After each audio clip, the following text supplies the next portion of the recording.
What does the appeals process look like with EDD?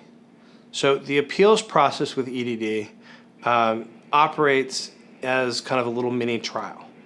The best way to think about it is if I'm sitting at a conference table, it would be me sitting at the conference table, be you, the client, next to me. You'd have the EDD auditor sitting at the conference table. You'd have the EDD hearing representative, usually an attorney, not always, but sometimes. And then you'll have an administrative law judge sitting at the other end of the table. And what happens is kind of a formal mediation process. The EDD will go first. They'll present their case. You get to ask questions. You get to cross-examine. You get to go back and forth on this. And then you present your case.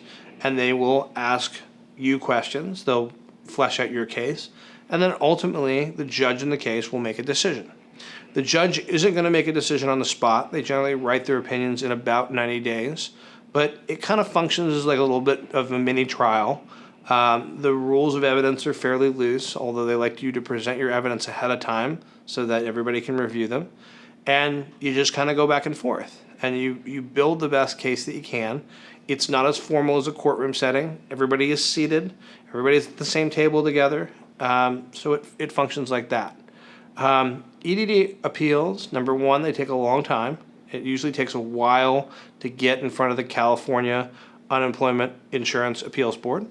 And then number two is you're spending basically a full day in court going through and arguing that.